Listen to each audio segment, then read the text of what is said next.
Hello, everybody, and welcome back to the Fantasy Hockey Pucks podcast. Today, we're opening up with an interesting topic. You know, the Maxx Crosby not trade has been a big topic of discussion in the sports world as of recent. So, myself and Ben are gonna have a little discussion about it. So, what do you think? Is it valid that they can kind of purposely make him fail the medical so that it reverts the trade and then they can? Okay, first of all, I don't think he failed the medical. I think at this moment in time, he has a knee injury that would prevent him from playing football games right now. Does that mean that come September when he'd need to play, there would be any effect? Absolutely not. Everything that I've read was his knee's fine. He just technically did fail it right now, but Baltimore knew that.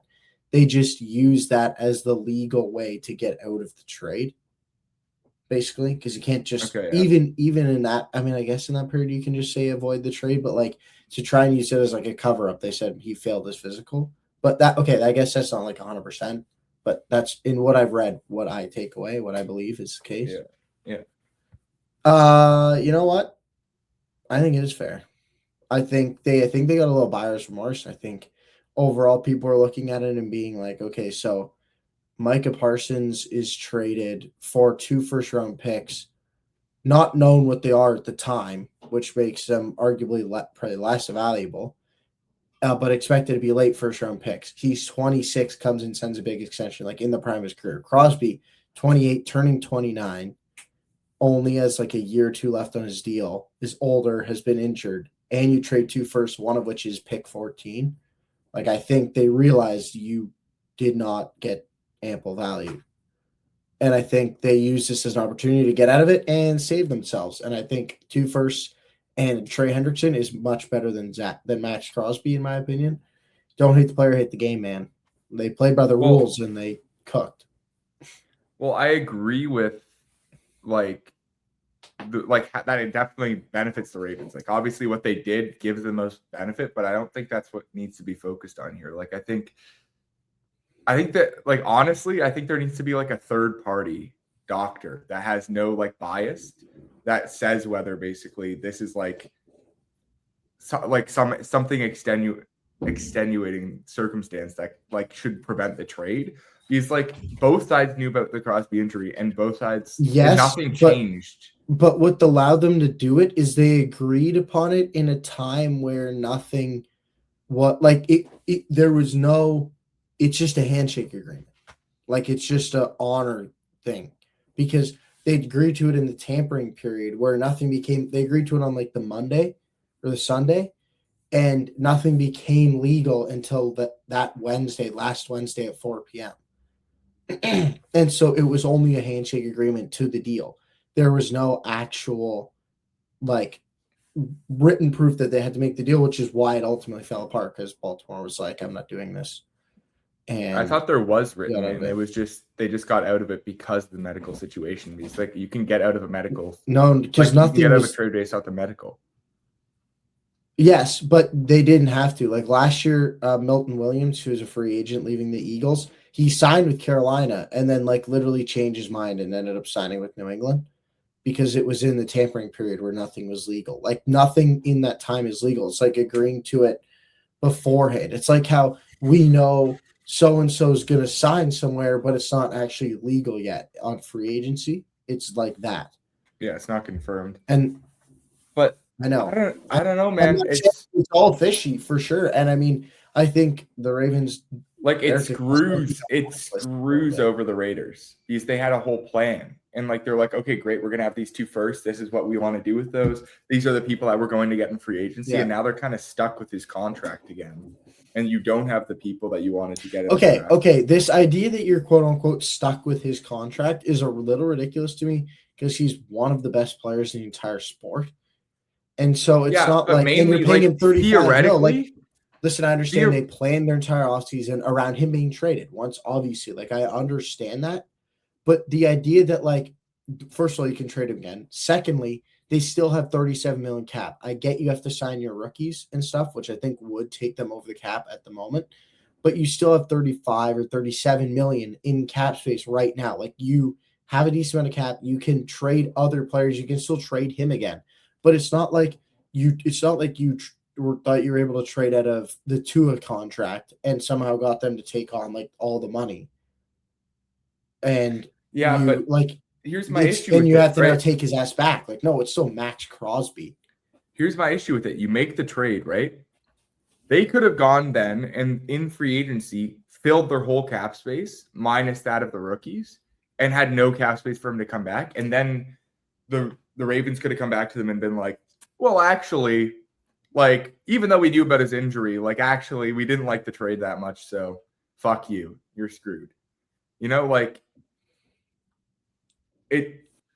It's a bad move. Like, don't get me wrong. Yeah, the Raiders get screwed over, and it's a really greasy move, by all means. But it's just like it's the same reason why people are like, I hate the Golden Knights in hockey. I'm like, dude, I honestly can't justify hating someone just because they play the rules to the ultimate extreme, but still do it legally. I'm like, honestly, it's impressive. Like, not this situation, more Vegas situation, where like they're able to manage everything and stuff. But like, I don't know, man. Like, he did what was in the rules. Like, yeah, you can get frustrated, you can hate on him, but I feel like at the end of the day, he did what was allowed and did what was best for his football team. Yeah, but the question is, should it be allowed? Like, I don't think that you should be allowed to back out on a trade. Yeah, if the only way you can do that is get rid of this tampering period and be like, okay, you can't have a period of time where you can verbally agree to a trade, but it not actually be processed on paper. They don't have, like in the NHL, they don't have it because if they find out something happened in that time, then you get a pick taken away. I know. Yes, I know. Again, he did on a situation. Oh, you're my father. That was a situation I wanted to talk about, bro. We'll get into that later, but that was the thing. Remember I said I feel like we're missing a big piece of news? That was it. But I'm sorry. I know that's very off topic, but that was just genuine like elation because that had been probably like I spent probably 20 minutes of my life over the course of the last 4 hours trying to think of that one thing. But anyway, all right, we'll wrap it up here. We'll wrap it up here. I think my idea of it is kind of that. Look, I understand that technically it's legal right now, but I don't think it should be legal. I think that they need to have like a third party that's involved that says, okay, well, you knew about this. He technically, like, he's going to pass the physical come start of the regular season. Like, this should be a good trade. Like, you should not be allowed to pull back out of this after you've kind of made the agreement. But obviously, I think it's a big win for the Raiders and I mean for the Ravens, and it screws over the Raiders. But there's nothing I think really do. This is my takeaway. I think this is the first time this has happened, and I know this tampering period's been around for a while. I don't know how long, but it's been around for a while. I think the Ravens don't receive any punishment. I don't think they should receive any punishment. I think they will kind of externally receive enough punishment. Like, I think how they are viewed, at least when DaCosta is still their GM, but even a little bit beyond it, like, will be very different because of this situation, and it'll be a lot harder for them to make deals. But I think they shouldn't be like punished or lose any picks because it was, again, legal. However, what I think this does and should do is eliminate this tampering period.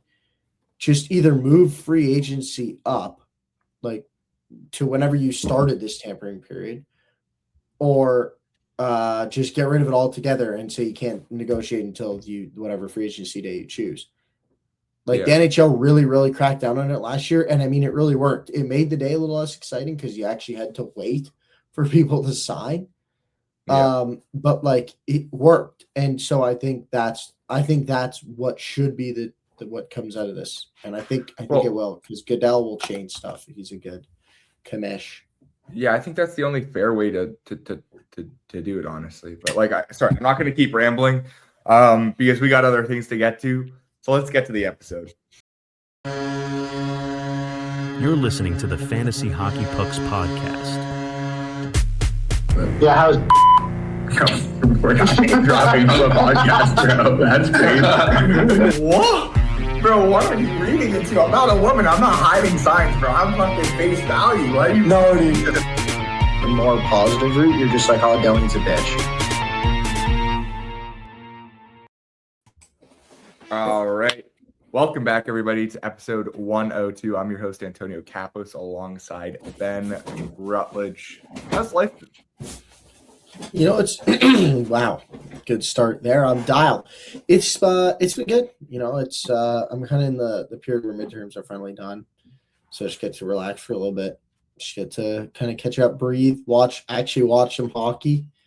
Yeah, and I'd say probably the most interesting thing, at least related to what people would be interested to on the pod, is that our dynasty trade deadline passed on Monday.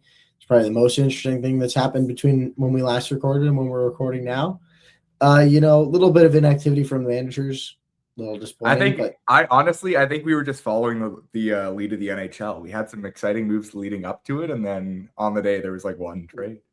Yeah. Yep.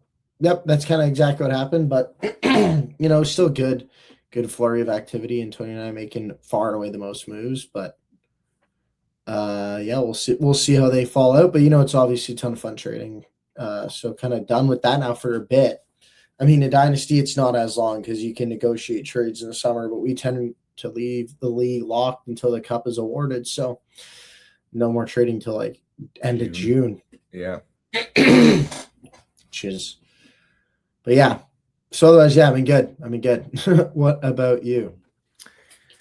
Not too much has changed. If I'm gonna be honest, yeah. It's only been like 3 days since we last recorded, and I don't know. Like, I got a potential late coming up, which is kind of exciting. Yeah, that's big. I was gonna say, what do you mean, buddy? Like, you're missing the most important part. I mean, it just kind of came out of nowhere. If I'm honest, like, I just started texting, and then it's like, "You're free tomorrow." It's like, yeah, those are the best ones. Those are the best ones. Yeah, so excited for that. I'm a little nervous, but it's been a while since I've been nervous. There's not been actually anybody I've been that interested in going on a date with in a while. So that's good, bro. That's what we like to see. W in the chat for Antonio Capos, ladies and gentlemen. Yeah. This is a big moment for the kid. All right, don't overdo it. Let's get into sports. All right. So as Antonio mentioned, it's not been that long since we last talked, and there's not that many other sports going on at the moment.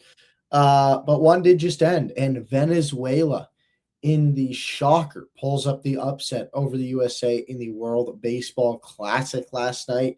They win 3-2. This Venezuelan closer drops down into tears on the mound after winning, and the whole team rushes out to him.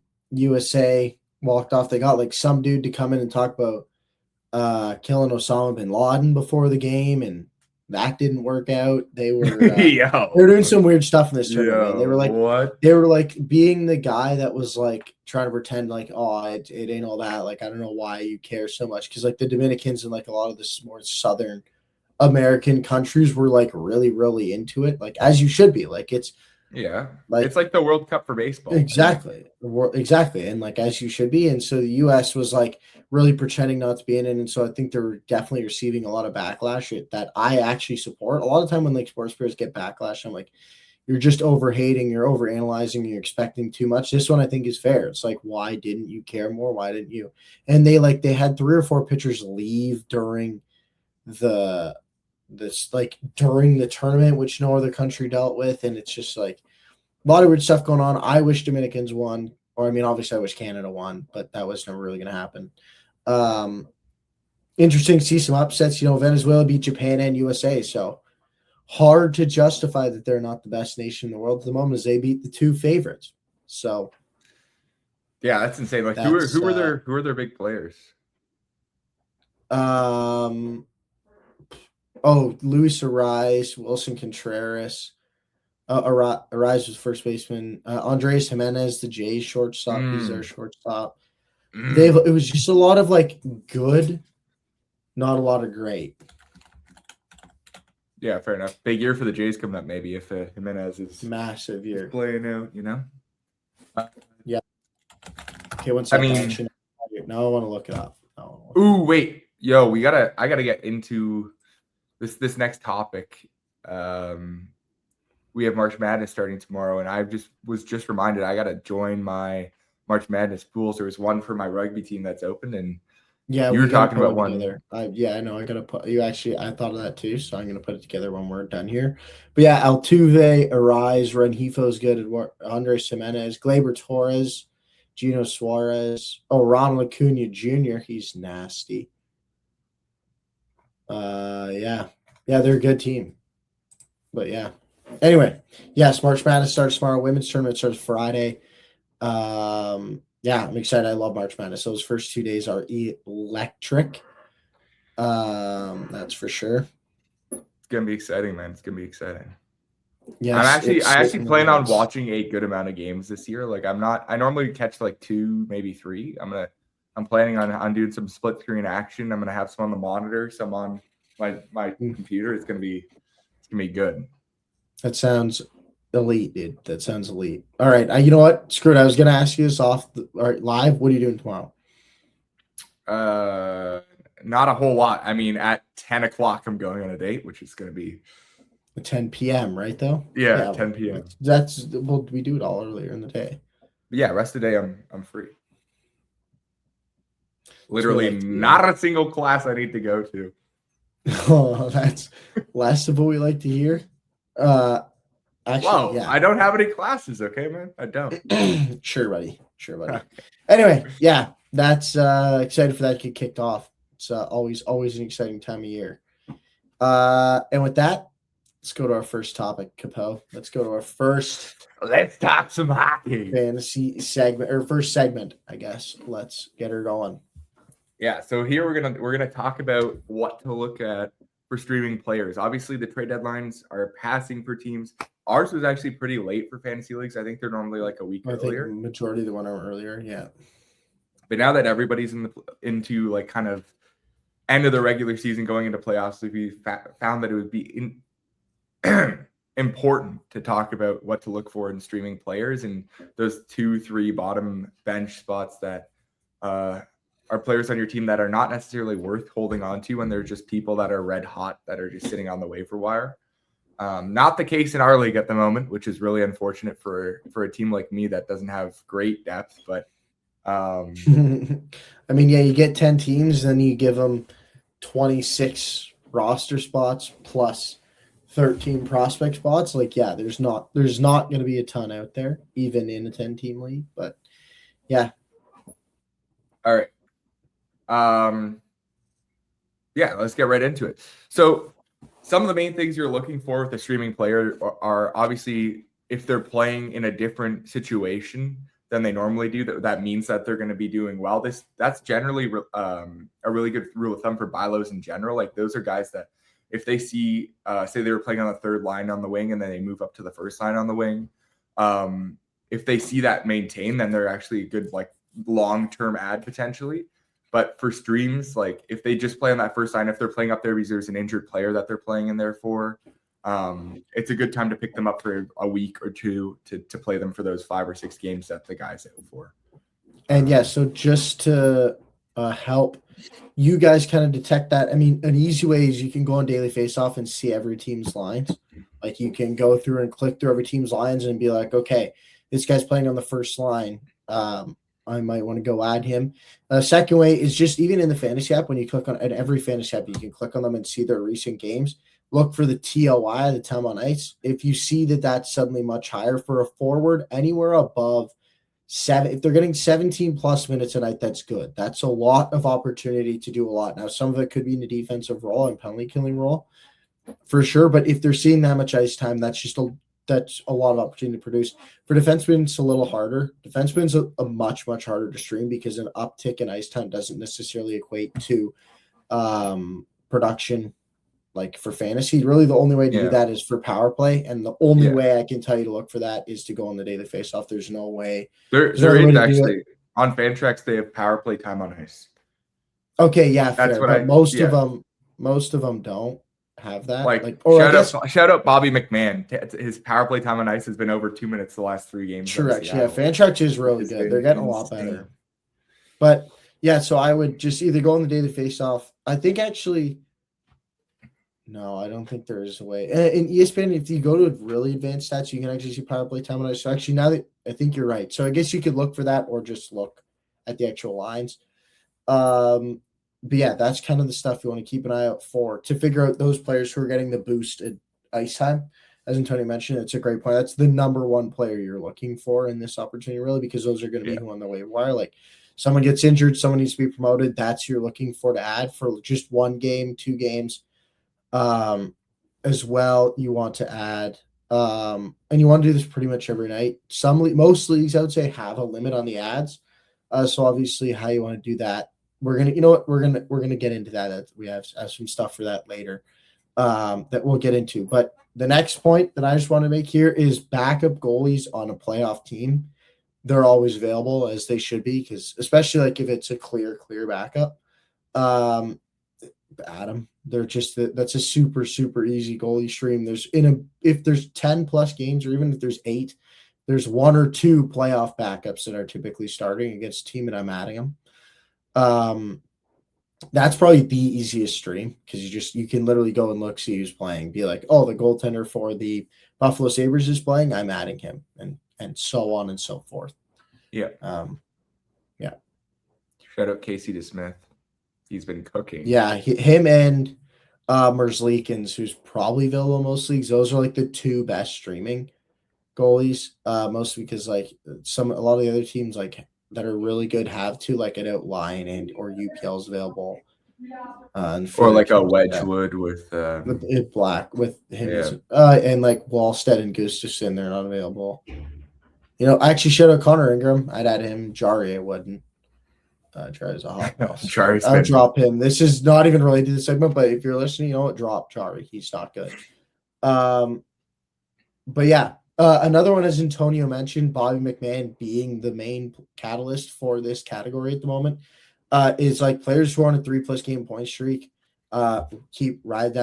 Ride that hot wave. Like sometimes you're playing on the third line, and like there's really no change in your situation that results in it. Sometimes you're just playing well, you just get puck luck and just ride the hot hand. I say 3 because 1, any player can just one-off have a point in a game. Yeah.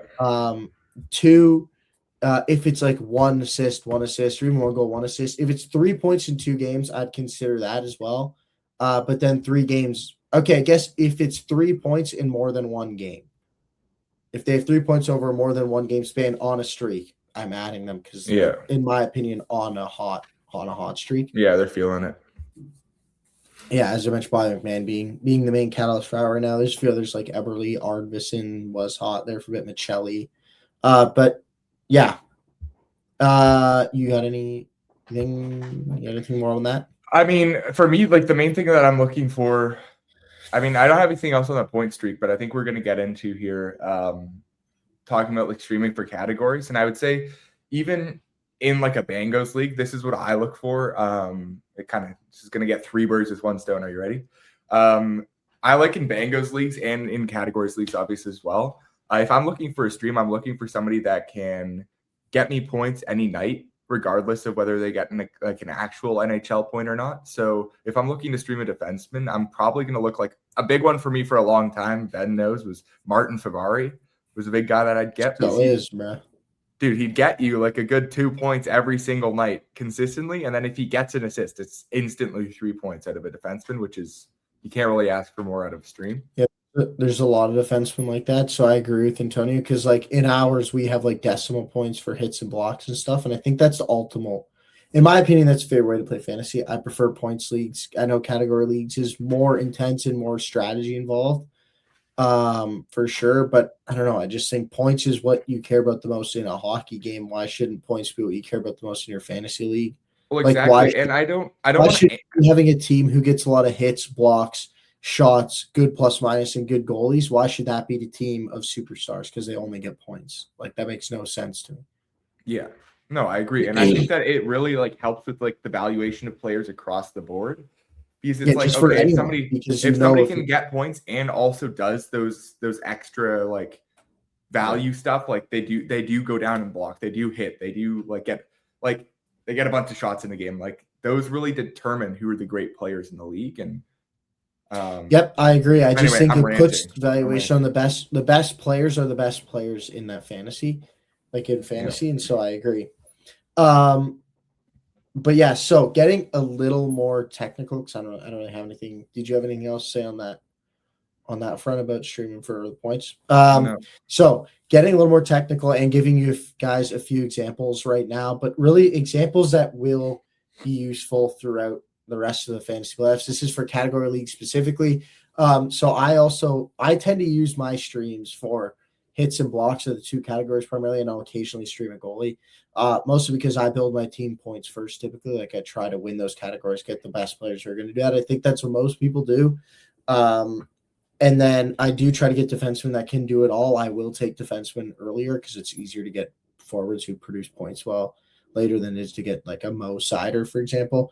But when I'm streaming for specific categories, these are 3 guys for hits and 3 guys for blocks that you can rely on all fantasy playoffs and should be available on most of your leagues unless you're in like a 14-plus team league. But so for hits, Jeremy Lauzon, Yakov Trenin, and Vasily Podkolzin are 3. Actually, now that I'm thinking about this, Lauzon may be injured. Lauzon might be injured. Well, regardless, if we're talking about like on a year, no, he's not. basis, Okay, he's not. Yeah. He's not. But this was I was talking about specifically for this year. I'm only giving like I don't know who's going to do this, but Yakov Trenin, Vasily Podkolzin, Jeremy Lauzon, 3 players that you can rely on for consistent hits, like 3 to 4 every night. That's what you're looking for in a stream for one specific category. For blocks, same thing. Jake McCabe, Alexander Carrier, and Ben Sherratt. Those 3 players, same thing, will provide you minimum 1 up to like 4 to 5 blocks a game. So again, when you're streaming for a specific category, you want to get the player that's going to maximize that category. And those are 3 guys you can rely on as consistent streams. I owned Carrier in my keeper league for a while. He was buns, but he just got me blocks, and I committed to losing the hits category and winning the blocks every week. And Carrier was a massive part of that. But yeah. So just to get those category league listeners involved, give you some more tips. There you are. I got nothing to add. I love me a Vasily Right. Podkolzin. I think he's actually going to be great. He's the next Tom See, Wilson. the only thing is he's a defense first forward, and so I'm like his role on the team is to play defense. So I'm just like, yes, that's useful for sure, but that's just Okay. We don't need to talk about his actual valuation in a segment that's about. You said I like me some Bud Colson, bro. I can't be out there. I do like me a Podkolzin. Place it's going out. I like all me a right. Podkolzin. You got anything else on this overall segment? Because I got one more point. Can't lie. No, I look. He made my whole big point earlier. All right. So one other point I wanted to make for people who are in like capped ads per day. If you're not, try and stream every day. Try and get at least 1 stream in every day. Oh, I know what you're. You about. can Yeah. multiple. You can do multiple if you have the ability to, and I would be afraid to. If there's no limit, abuse it. I literally had a super team in our dynasty league in our 3rd year, I think, 2nd or 3rd year, and lost because the team I was playing just abused streaming, and we didn't have any limit, and he just streamed 4 people every night, and he just beat me because he played like 15, 20 more names than I did. Anyway, for managing the limit, specifically for the limit, if you have like 6, 7, those just do 1 a day. Like that's just the easiest way to utilize it. Pick the lightest night or pick the heaviest night in the week and be like, I'm not streaming on this night. Or pick like if there's 2 heavy nights in the week, then double stream on 1 night, something like that. That's it for easiest way. Even 5, you can get around 5, avoiding the heavy nights. For 4 or less, the best way to manage it is double headers are your best friend. Sometimes they double header into a heavy night.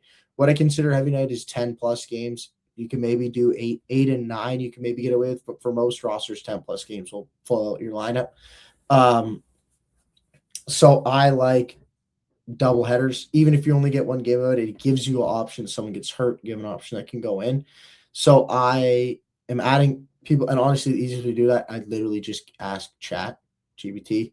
I literally just say, tell me what NHL teams are playing on this March 18th and March 19th. And it's like, these 2 teams play these 2 opponents on those 2 nights. And I'm like, okay, just sort. All right. You do this so different than I do.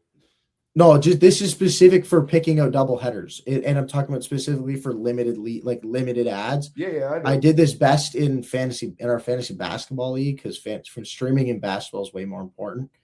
And so this is where I got really good at this. But yeah, so then you sort by the team and you go in and then you find who's doing the best. And even if there's a player who's doing better but plays only the one night, it's worth it for the 2 nights. Because if you're getting 2 games out of this player, it's worth what any waiver wire player can provide you in one night. So that's the best way to get around limited ads. Otherwise, just add 1 per day. Well, I would say also for limited ads, like you can look at, especially if you're planning on keeping a stream for the week. Like I look at, you can also just look at add the schedule. You can look at like if they play 4 or 5 games in the week, and that's automatically somebody that I'm like, okay, yes, this is a player that I need to add because that like even if they're average, that's another really good way to do more it. games. Or I look at even if they only play like 3 games, I look at like I go through every day in the week for my team and look at the days that I have literally nobody playing or like 2 or 3 people playing, and I like look for schedules that line up with that, so that like kind of like you were saying for like not on the heavy nights, because a streamer on the heavy night is not going to play over any of your normal guys, so it's not worth it.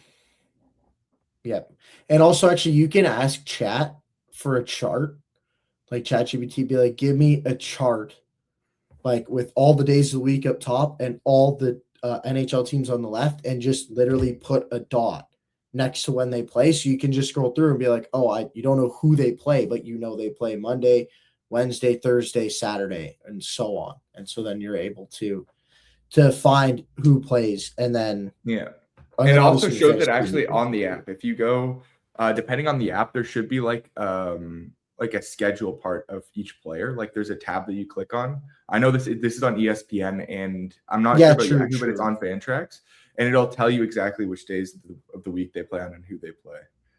So that could be more important for. Yeah, but if you want to see just league wide, when you're looking for a stream and you don't want to go individually click on every player of every team, that's so you can see who plays a lot of games if you want to pick someone who has a 4 or the ever rare 5-game week. All right. I think that's enough of this. Let's get into some news.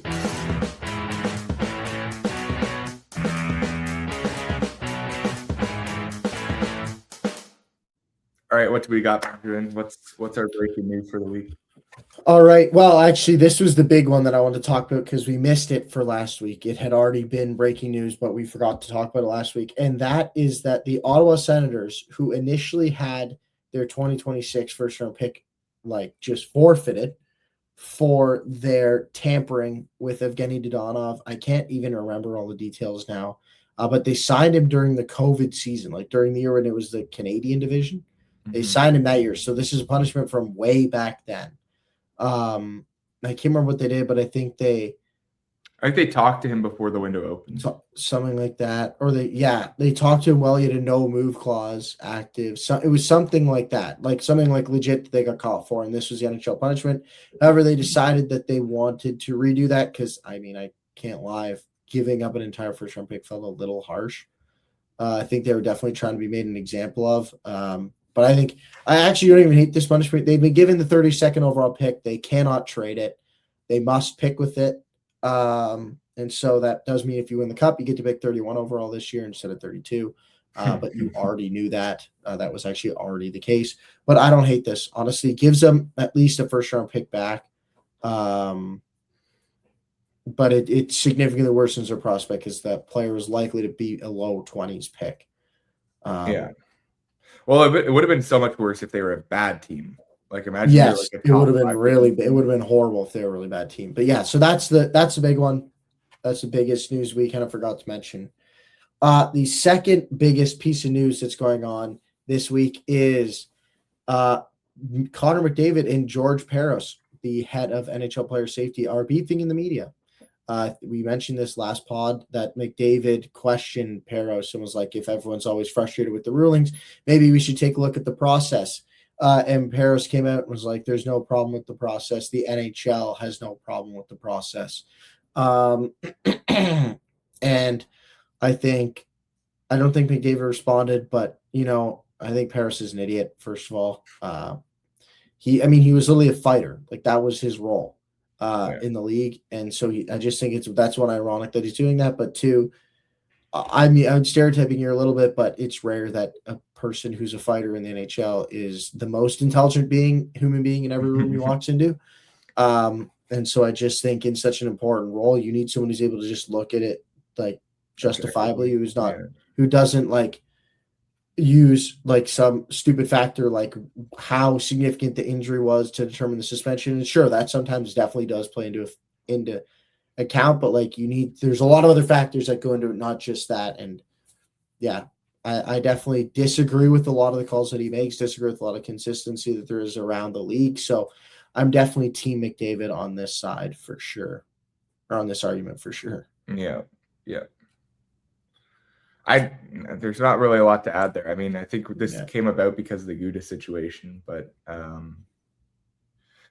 don't know. I can't lie. Like, I don't think either of us like would it be qualified enough to be in the position either, to be honest. Yeah. I don't want to be somebody who's sitting on the couch talking about it, but at the same time, I don't think Paros is the guy either. So yeah, when I say I disagree with, like, I think just the general consensus in most of the rulings is that they disagree with it. And I just think when that's the case for everyone, like league-wide, team, player, agent, fan, when that's the case, that's pretty clear trifecta to suggest that maybe you should take a look at the process. That's just, but I concur with you. I'm not by any means advocating for me to do the job. I should not be the one to do the job. There are a lot better people to do it. I just think there's a lot better people than George Paros to be able to do this job as well. Yeah. All right, into some more rapid fire news. So Sidney Crosby returns to action tonight for the first time since the Olympic break. He actually just scored a goal. So roll Sid as we record this Wednesday night. Yeah, that's good for the hockey world. Massive for my dynasty fantasy team. Needed him back. Massive for the Penguins too. Okay, I really want to look at their lines now because I feel like we've talked about the Penguins line significantly. We obviously just did a clip that popped off on one of the accounts. Talking about the Penguins top nine height with they kept it. They did keep it. Wow. Oh, okay. So they switched Raquel and Chinnikov basically, and everything else was exactly what we thought it was. And actually, we forgot about Mantha, I think. I don't think we. Oh man, because we had Soderblom, Kindle. That top. Yes, we forgot about Mantha when we were talking about their top nine. But yeah, that's nasty. That's a really. I mean, that's. Top to bottom, I think that team's really good. Like that fourth line's elite too.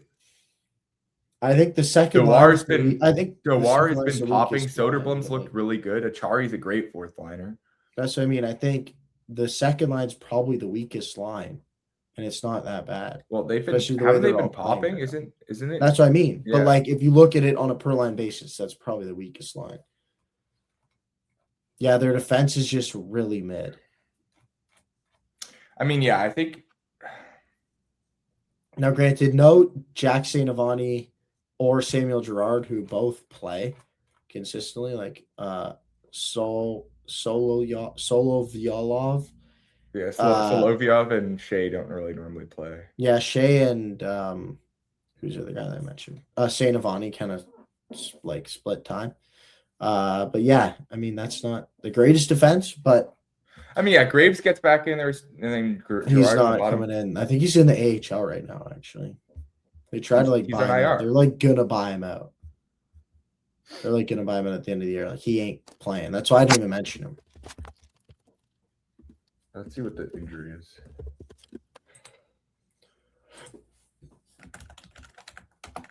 Because I remember he was on waivers at some point. He was on a conditioning stint in the AHL.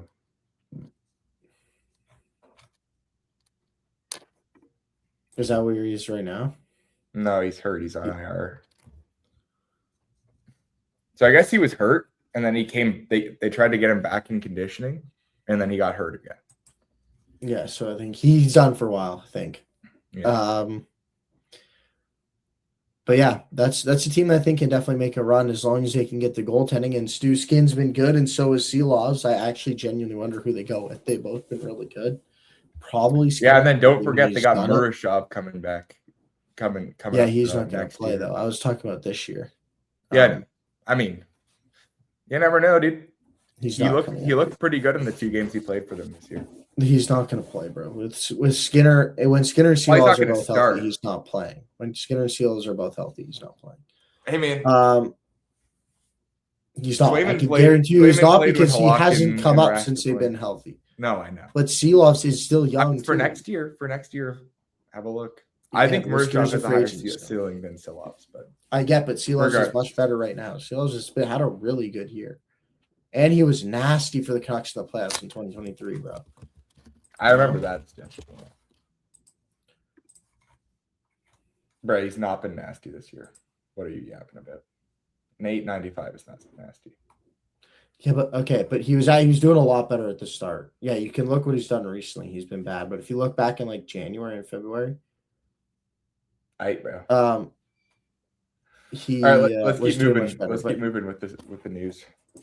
But so another big World Cup of Hockey update. So I guess the biggest question for everyone is there's no decision on Russia imminent. And Batman reiterized that.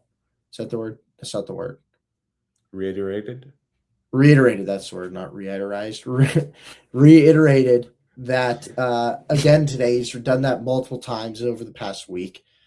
So it's clear they're just pushing that decision down the line. I mean, this is a tournament that's being played in 2028. They definitely don't have to make a decision right now. In fact, I'm more on board with making a decision very much closer to the date because I think, like with such a situation like this, it's important to like take the current picture when the tournament is being played. That's all I'll say on it. Well, I feel like you got to tell Russia to like get ready just in case they are going to play, so that they have 2 years to prepare. Begin to plan the roster. Begin to play. There's no guarantee. Right? Yeah. Yes, I agree. And Although, then so it sounds like you know my feelings on that. Yeah, it sounds like there's going to be 2 pools of I can't remember how many teams. Do you remember how many teams? No, not at all.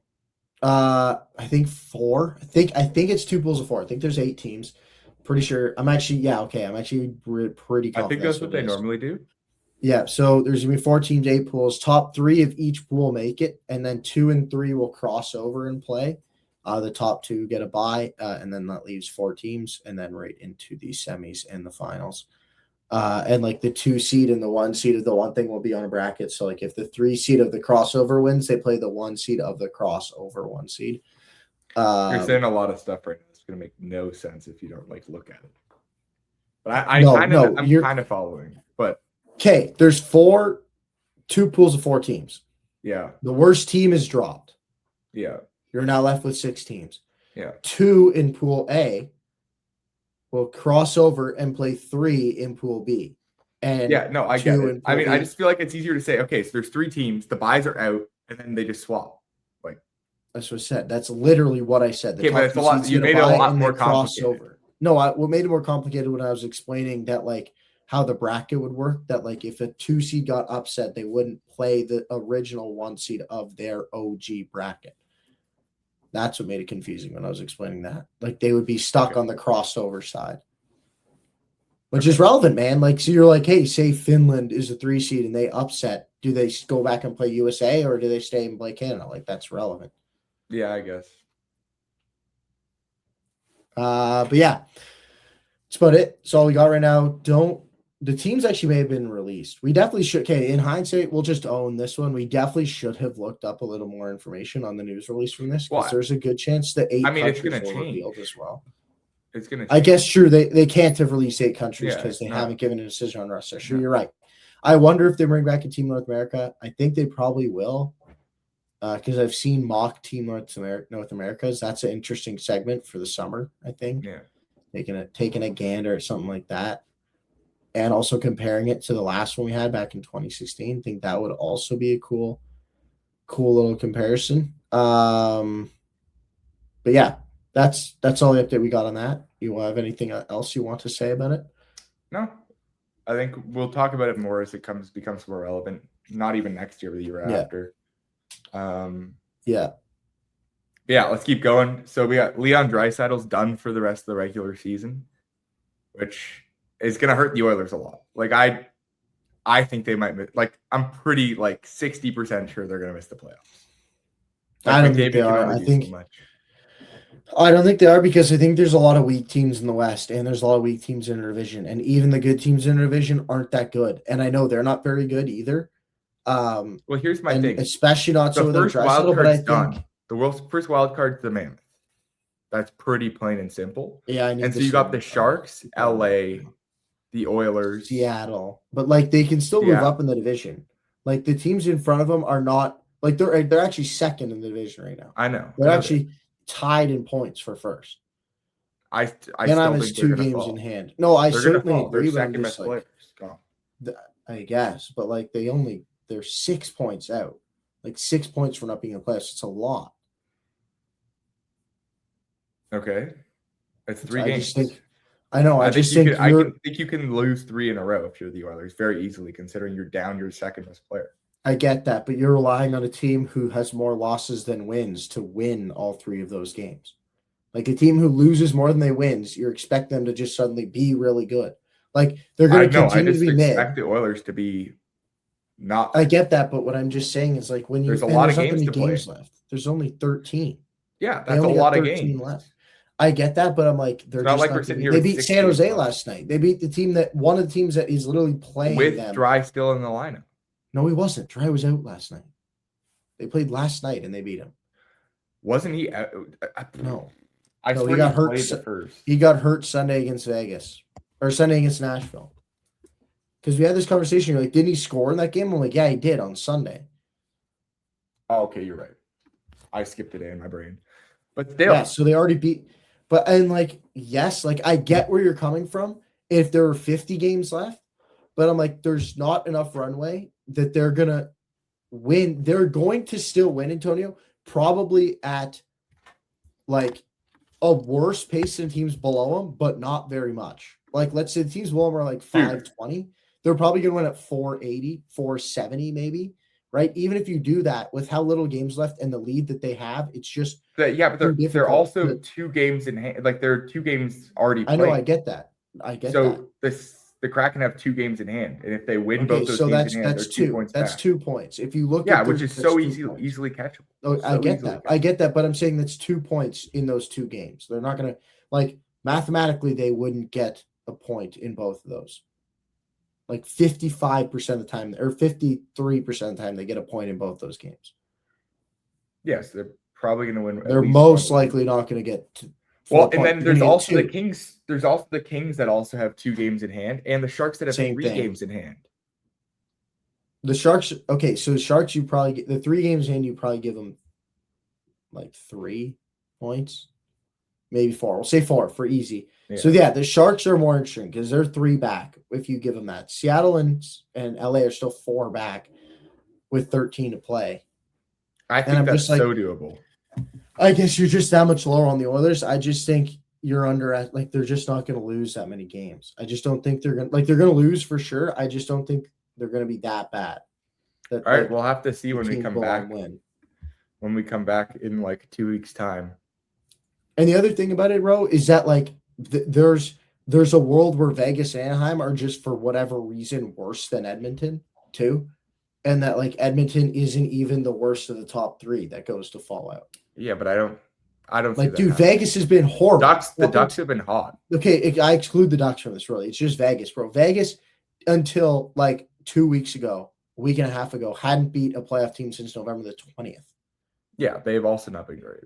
But I exactly. So that's what I mean. Like they could be bad. They could be just that bad. Okay, I didn't say 100% Oilers are missing. I said I have a 60. I'm think 60%. Okay, I guess. Yeah, fair. But it's also an argument. Like I'm allowed to counterpoint and make different points to try and say why I think you're wrong. Yeah, but I think 60% is a very good valuation considering there's 3 teams that are. I think it's really high. I think with a 6-point lead, giving them a 60% chance to mix the playoffs with a 6-point lead and 13 to play is with the best player in the world is a really hot take. Yeah, sure. He lost his second best player and one of the other best players in the world, but like it's still McDavid and Hyman and Bouchard, who's been like borderline Norris caliber. Some of the worst goaltending in the league. For sure, but they've had that all year and they've also had Draisaitl all year.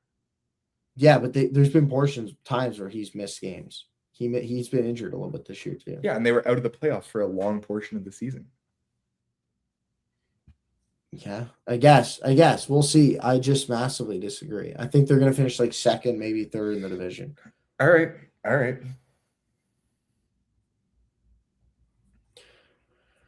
Okay, let's keep moving. So this is a more interesting note. I think it was maybe today or yesterday. It was reported by someone that Jack Hughes said he wanted the golden goal puck. He said like he felt like it should be his puck to have. And the Hockey Hall of Fame, who currently has it, to put it simply, said it was never Jack's to own. That's it. I mean, that's fair. I think there's a lot of historic stuff in the hall. Like, you're not allowed. Well, that's what everyone was saying in the comments, was like Sid's gloves and stick are in the Hockey Hall of Fame from that, and a bunch of Gretzky stuff. Like, there's literally a room called Gretzky's basement or something like that, where like a ton of Gretzky memorabilia is just there. Like, it's not Gretzky's. I think it's still technically his, but like it's still stored there. You know what I mean? Yeah, exactly. But like, it's not like something that you can keep, and that's also kind of weird. It's like never been a thing for like.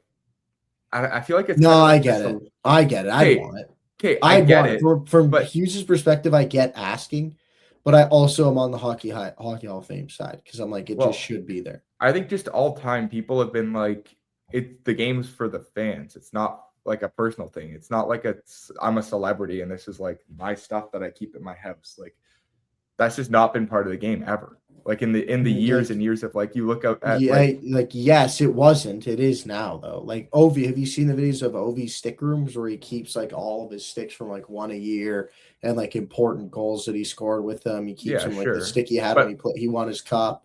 And like, but what I'm just saying is that like players care about memorabilia, fans care about memorabilia. Like from Hughes' perspective, a framed thing of the golden goal that you scored. Like, bro, I have stuff from when I was like a kid in my room.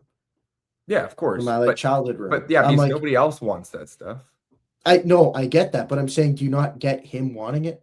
Like, the absolute basis of it. I get it, but like, I just feel like the game's been so much more about like. No, for sure. That's what I said. I don't think Hughes deserves like hate for it. Like, I think it's valid to ask, because like, what if they're like, we don't think it's that important. You can have it. That's worth asking every day in my books. Yeah, I guess I would have asked. But I agree with the decision that was made. I think ultimately this was the right decision. I look at the legends of the sport, and I'm like Sidney Crosby, like Bobby, or like Gretzky. Like, they were all like, sure, I want people to be able to see my stuff in a place that's accessible to them because the game is played for the fans. For sure, I get that, but at the same time, I'm just like, I'd want it. So like, I can't sit here and judge and be like, why would you ask for that? Because I would have wanted it if that was me in the situation. Hell, I want it right now. Yeah. Like, I'd rather have it on the desk, my desk right there in front of me, than it be at the Hockey Hall of Fame, if I'm being honest. So I can't sit here and judge Jack Hughes for feeling the same way. I mean, fair. Yeah. Like, that's how I feel about it. You can obviously have your own opinion, but I feel like I would want it on my desk right now. I mean, I feel like a lot of people would want their stuff, but I think like part of the beauty of the game is that like it's something that's supposed to be shared. And it's like, like that I agree. That's why I'm happy it is where it is, but that puck doesn't have any value if the fans aren't watching. Okay. I feel like you don't think that I think this is the right decision. I do. I think it should be in the Hockey Hall of Fame, as I've said multiple times. I'm just saying I don't think Hughes deserves hate, because I think it's a valid ask.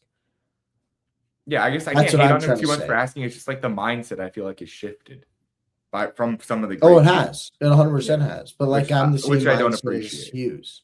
I'm like the same mindset as Hughes, so I'm like, that's fine with me.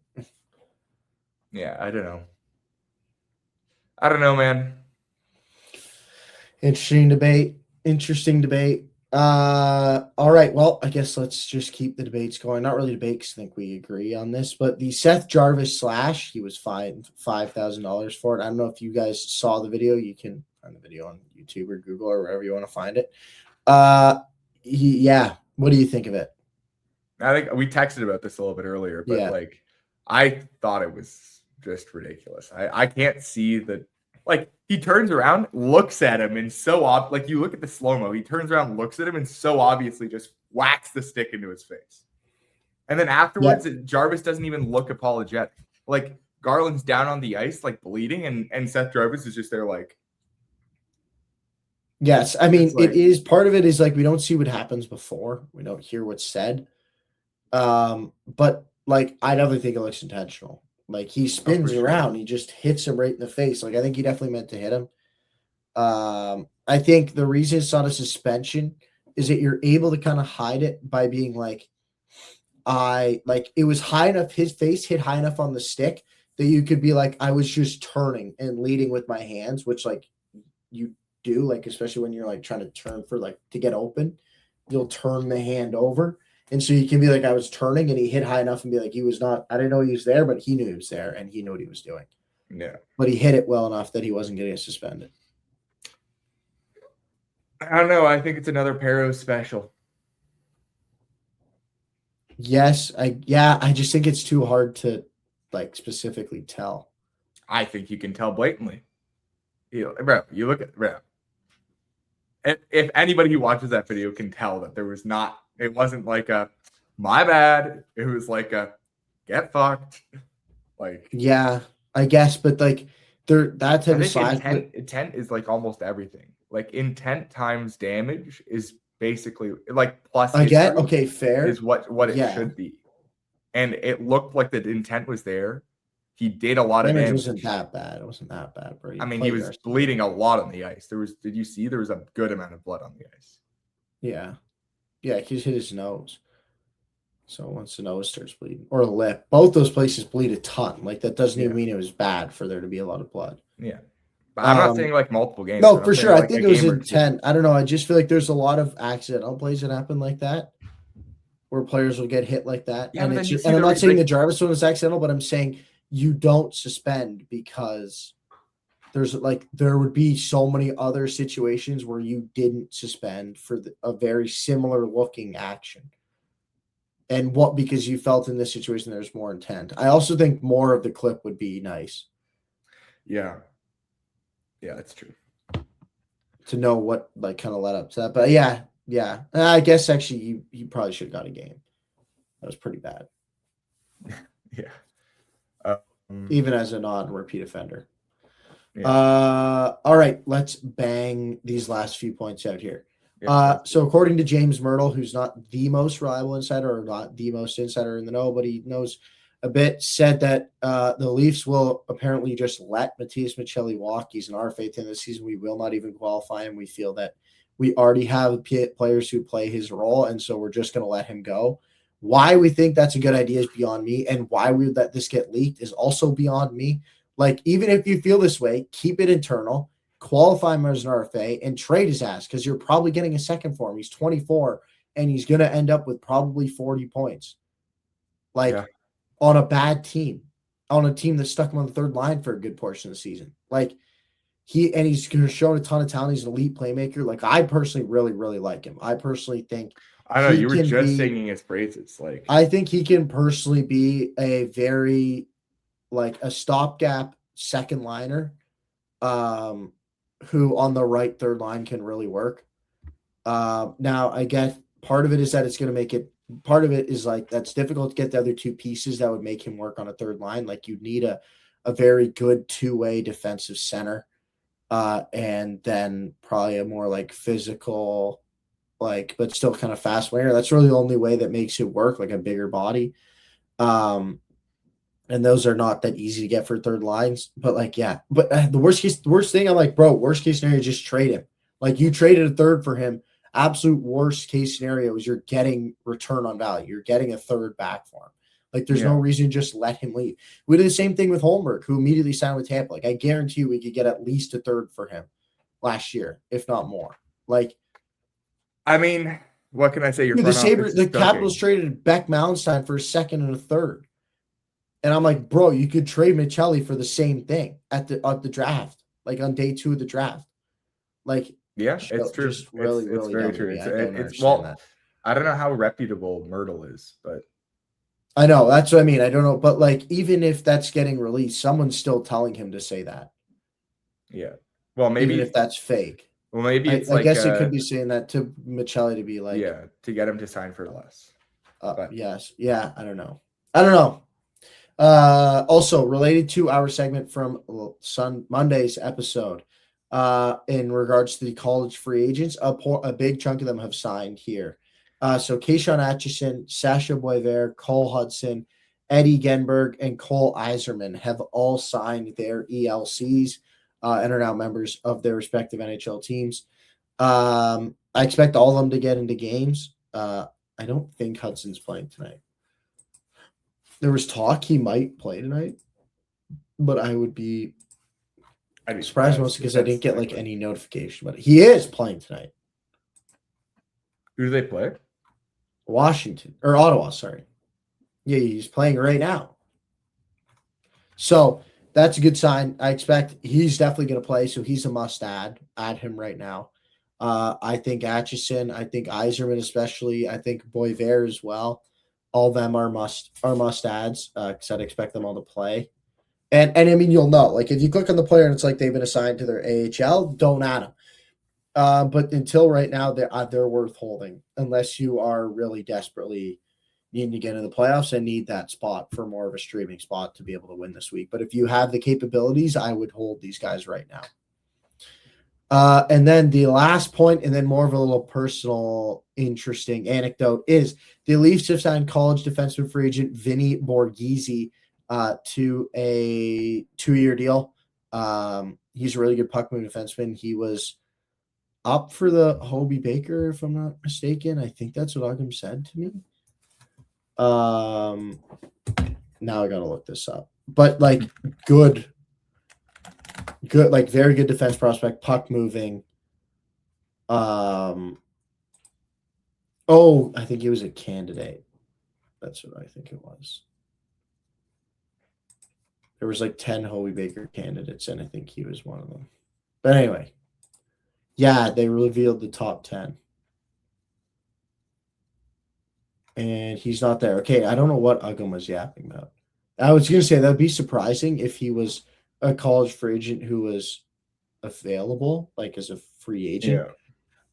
But anyway, he's apparently a very good defenseman. I mean, he's a college free agent, so it's hard to tell, like not that high end ceiling. But still, good signing, good for Leafs. And more interesting, on a little personal anecdote for us, I believe his younger brother followed us on Instagram. I posted on our Instagram, obviously, yesterday, Borghese signing with the Leafs. And a guy named Rocco Borghese followed us. And I don't think it's going to be still in the story now, but it is, I think. But if you look on his story, he says, "Let's go" at Vinny Borghese, posting the Maple Leaf signing him. Yeah. So I'm pretty confident. Yeah, I mean, I think it's a relative for sure. I don't know if we can confirm that it's a brother. It could be a cousin or something. I guess. True. Yeah. Went the most like obvious route, but still thought that was a little cool personal anecdote. And if you're listening, I highly doubt it, but shout out if you are. That'd be insane. if you were, shout out. But yeah. Yeah, we'll get him on the pod. Imagine get him and Vinny on the pod. Yeah, our newest Leaf. Yeah. This we like to see. All right. So that is going to conclude our recent news for this week or this episode. And that takes us into our second hockey segment. And it's a blind ranking. I'm sure most of you who are listening know how that works. But for those of you who don't, and Tony and I each have selected 5 teams that the other one obviously doesn't know. We've also selected an order that we are going to give him, in the order being something we've assumed will stump him. He gets one team at a time that he has to put somewhere in 1 to 5 without knowing what comes next, and then try to build an accurate top 5. And my goal for him is to mess him up. His goal for me is to mess me up. So we have to determine the 5 teams beforehand, right? Yeah. We can't just feed you ones and intentionally fuck. No, you have to determine them. No, you can't just be like, I'm gonna say, I know you only have 5 left, so I'm gonna say the Colorado Avalanche because I haven't given you that yet. Like, yeah, okay. Yes, you have to pick them before. All right, I got my 5. Same. Would you like to go first or second? What would you like to do? I'll let you blind rank first. Like, you'll give me the teams first? Yep. Okay. All right, wait, let me All go right. to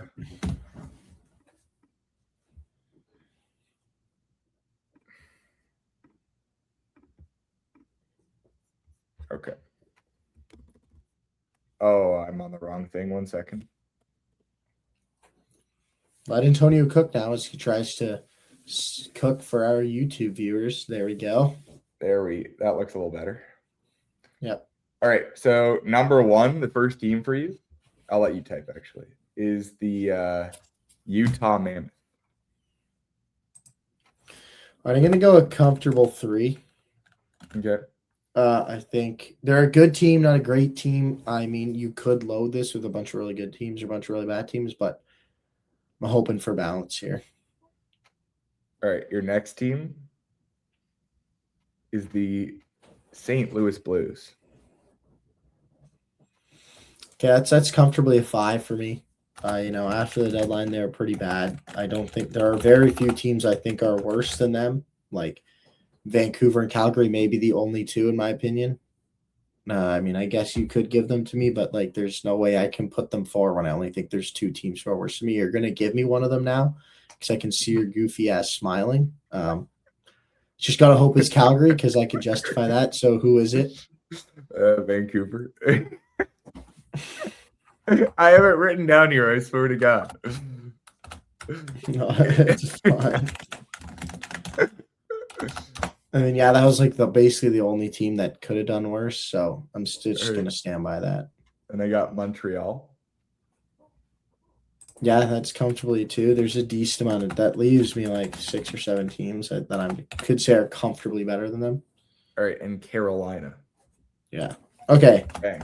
All right. Well, I think you were pretty close. Obviously, like swap Vancouver and St. Louis, and I think you're pretty good. I really think like if you did this to most people who had like most people with like good overall puck knowledge, this would be the rankings they came out with the timing you gave. Like, I find it hard to believe there'd be that many people be willing to put St. Louis 4th as literally the second team given.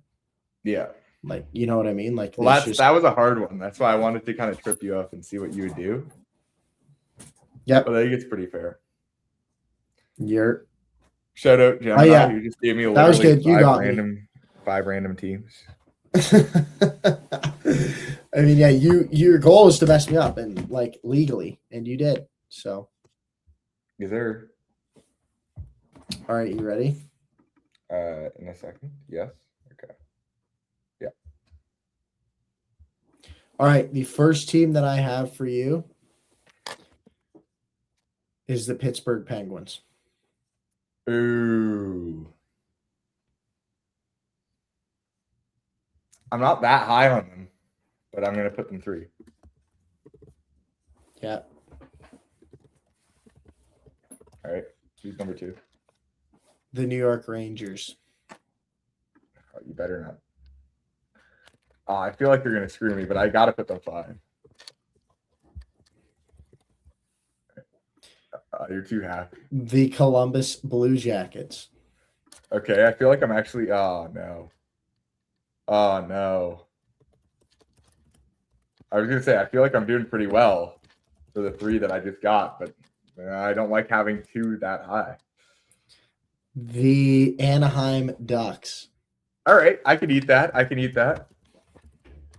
This last team just has to be a good team. And the Montreal Canadiens.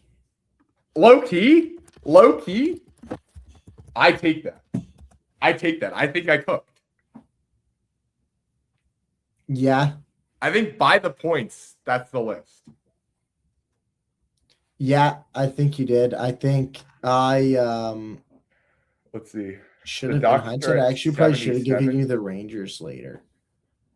Because I gave you a lot of similar teams, and I thought it could really mess you up by giving you a lot of similar teams, but I gave you the Rangers too early. And so literally by the points, I nailed it. Bang! Yeah, that was good. I personally think Anaheim's better than Montreal, and I actually would have put Columbus over Pittsburgh as well. Like when I did my rankings, I had Anaheim, Montreal, Columbus, Pittsburgh, New York. Like that's how I ranked them. But tough spot to put Anaheim 1 when I gave them to you. I was But, wondering with yeah, only two, yeah, I was I was wondering with only two teams left if you were gonna do it or you were gonna like risk leaving it open. Yeah, I was like, I feel like there's like 10 teams I would take over Anaheim. I know. I was trying to give you a team like as on the cusp of a 1 ranking as you could. That was what I was trying to do with. I just realized a segment that I want to do later, which we'll talk about that at a later time. All right, but all right, nice and that's the word I'm looking for. What is the word I'm looking for, Antonio? I don't know. Like not sneaky, but like vague, I guess. Yeah, there you go. Vague. Ambiguous. That's the word you're looking for. Here. All right.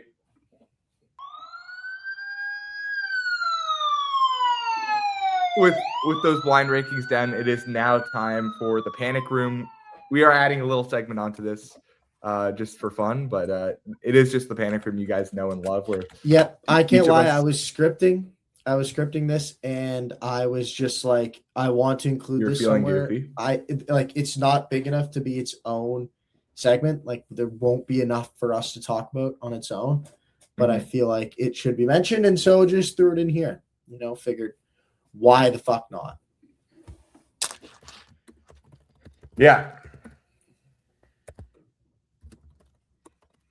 Let's get her started. Do you want to go first or me?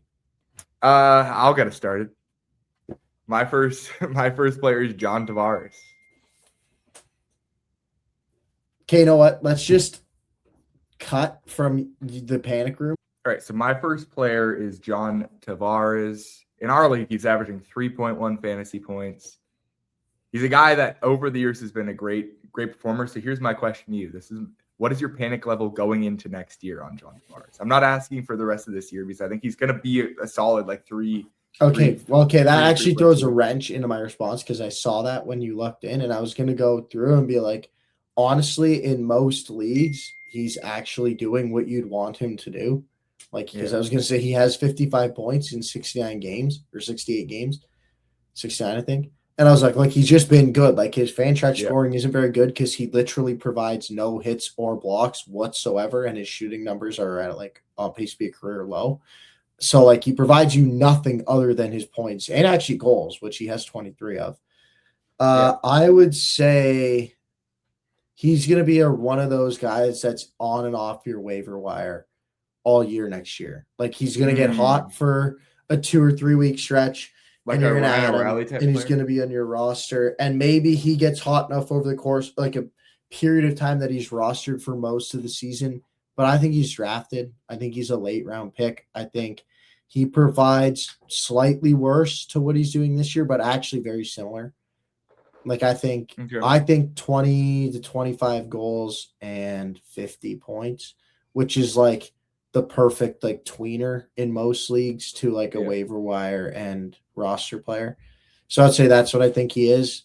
And I think honestly he was drafted as that heading into this year and has been better than that. So I think there's a world where he's better than that. So I'd say my panic level on him is super low. Actually, I'd say a 2. I would say I actually expect not dissimilar production. So you think he's gonna be about the same as to what he's done this year? And I think he's going to be drafted as a undrafted last 2 round type picks. And I think with that expectation, well, I'm saying compared to the production he's doing this year, where do you think? Yeah, I think he's going to be. I just said he's at 23 and 55 and 69. So you think he's going to take a little bit?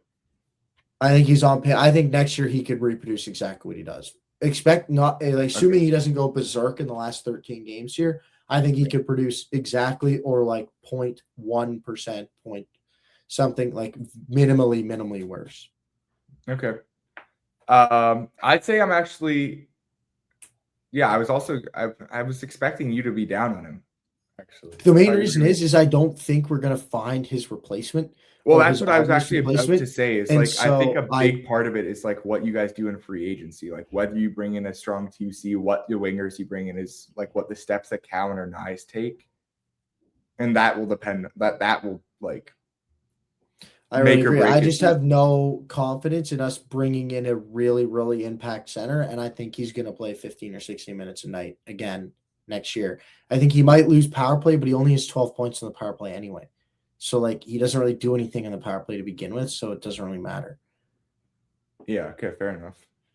Yeah, I'd say I'm at a 3 or 4, just because I am a little uneasy about them, like depending on what they do in the off season, and if they decide that they're going to go more of like I don't know if they're going to want to contend right away again, and if that's going to work, or like if they're going to try and look to take another year to retool and then try and stay young. So that kind of all will depend on, I guess, what happens in the off season. But yeah, that's why I'm at like a 3 or 4. Yeah. I mean, there is certainly a world here where we bring in a center and he's just useless. But I think even in like a dynasty league, something like that, like if you're going into next year, I don't think you are that worried because he's just not a good enough player that like, even if he dips a little bit to relevancy, you're not losing much anyway. Yeah, fair enough. So I feel like, all right. All right. My first player is Victor Hedman. He lost the first power play role dealing with a bunch of injuries and Darren Raddysh was cooking. Raddysh is still on the first power play, and Hedman has been not that good.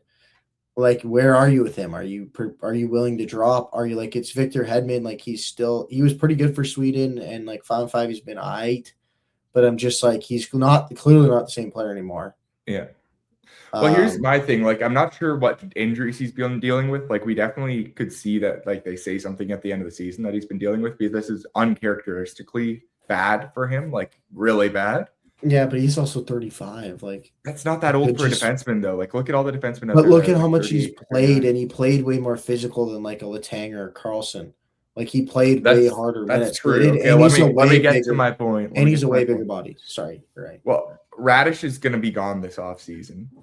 So that's going to open a hole on the first power play again. And I guess it's just the question of, like, does he bounce back and play? So I think confidently in yearly leagues, he's a drop right now. I think for this year, he's a drop. In dynasty leagues, yeah.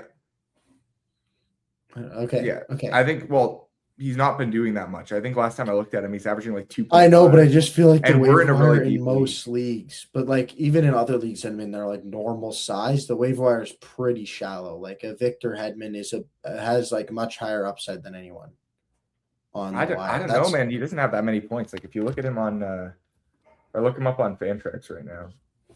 I know, but like what I'm saying is that like he's averaging 2.4, dude. He's averaging 2.3. I know, but I'm saying the rest of the league where it's like ass, and it's Victor Hedman. Like, I would rather Victor Hedman upside of him randomly having a really good game than like owning Sean Walker. It's hard because like, yes, I like him as a player, but like as a defenseman, he's been getting minutes like 17 minutes, like 18 minutes, and yes, he's been getting second power play time. But no, I know, like he's definitely his role's limited. I'm just saying, I don't know. I guess this, you know what? The whole point of this is to ask you. I'm obviously you're allowed to have your opinion. But sorry, let me continue. For dynasty, yeah. I'm like iffy on whether I'm going to hold him. I think he is a guy like you said that he's going to be drafted late next year, and I could definitely see him bouncing back and getting that first power play again and being productive again. But for the rest of the season, I'm not. Yeah, I actually think I've said this in a previous episode. But I'm actually more confident he has a good season next year than him fixing it. Now I'd said it when there was many more games left. So it was like a relevant comment at the time. Like, no shit, he's had a bad year. Always going to fix it in the last 14. Like, it was more that, yeah, like I also think there's a good chance he's injured. Like there's a good chance he is just a better player next year. I'm definitely concerned about that. I'm definitely concerned about the fact that Tampa might view that they need a power play defenseman. Like Tampa might feel that they need to go get someone and feel that Hedman isn't good enough, in which case I'm very concerned. If he doesn't have PP1 role, I'm comfortable dropping him in Dynasty. Like next year, I agree with you. I'd hold him, but come next year, if he doesn't comfortably have that role, I'm dropping. Yeah, I agree. All right, let's get to the next one. My next player is actually also a defenseman who's also dropped in minutes. It's Darnell Nurse. Now, this is a guy that I'll tell you my feelings after I ask you. So what do you think? What are your thoughts on him? I'm comfortably dropping him, bro. With the addition of Murphy, he becomes much more expendable. His minutes have gone down since then. He doesn't really provide anything in the way of offense. Like the only reason he's useful to me in Fantrax is because he gets blocks and hits. I've already considered dropping him. Like I've definitely considered that. Like there's better options out there. Even if I stream a defenseman, that's a better option than owning Nurse. I think with how limited his role is going to be moving forward, and with the fact that like you're only getting blocks and hits out of him, like I just think there's players who can do that for like on a stream, or there are plenty of other players who can do that. So I'm very comfortable dropping him.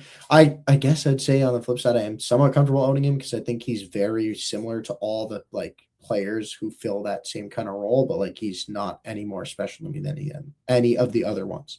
Well, my issue with this is, I mean, rest of the year again, Connor Murphy's filled his role. I'm comfortable dropping him, but he's kind of in the same place as Hedman for me, where it's like, Murphy is expiring at the end of this year, and who tells whether they sign him or not. And then if he goes back to the same top 4 role that he had last year, like you look like the last 4 seasons, he's averaged like over 3 points in our fantasy league, and he's averaging like 2.4 this year. So I think there's potential for him to turn it around. He's not that old. He's like 33, right? 31. Oh, even better. So yeah, I'm kind of literally the exact same thing for Victor Hedman. Obviously, he's not going to get first power play. So it's more of like a I'm more comfortable dropping Nurse because he doesn't really get you much by way of offense. And I think there's a lot of players who do what he does. He was doing it much better and providing a little more offense, but I just think there's not a lot of offense. There's a chance he's gone off Edmonton. Like I just don't see the upside to where I do with Hedman. Like Hedman's a much better player. Like you're way more excited about drafting Victor Hedman than you are Darnell Nurse. So I'm more confident that he can bounce back than Darnell Nurse can because he's pretty fast. I'd say I'm more worried about Nurse, especially because there's a guy that could just be re-signed in his role. So I'm at like a 7 or an 8. Whereas with Hedman, I don't think we even did numbers for Hedman, but I'd say I was like at like a 5. Yeah, for this year I was at like a 6 or 7, and for next year, I was like 4 or 5. And for Nurse, I'd say this year I'm like 8. Next year I'm like 8. I view him as the same right now and into next year, to be honest. Okay. All right, who's your last one? Last player that I have is Jordan Kyrou. I'm just going to come in and say it. I think he's a drop. I put him here because I felt like it needed to be said that he can be a drop. He's a big name, big talent who like you probably took someone early, but at this point it's crunch time. You can drop him. Like, I don't see a world where he gets better. He's clearly disgruntled in this. Like this year just ain't it for him. He might be able to bounce back and be good again next year. He might get traded and he might be good again somewhere else next year, but this year just ain't it for Kyrou. I'm with you on that. So no valuation for next year, but for this year, I don't think. I don't know next year. There's too many up in the air questions to answer what I'd expect from him next year. But for this year, I just want to say he's comfortable to be dropped. That's totally it. All right, let's talk about players that are on the flip side, players that we think are going to be big ads next year, that they're going to jump in value from what they're doing this year. Who's your first one? We each only have one, so we're just okay. Well, my first and only. Okay. My first and only one is Jesper Bratt. He's had a notably bad season this year. At 27 in the same role that he's been in for most of his career. Like there's no real initial thing that jumps out to you as why he should be as bad as he's been. And I think next year you get he's actually been much better as of late. The whole Devils team has really. Hughes came back and was revitalized after the Olympics, and the whole Devils team has been a little better since the break. They're beating the Rangers here 3-2. And Bratt, he's on a 4-game point streak now.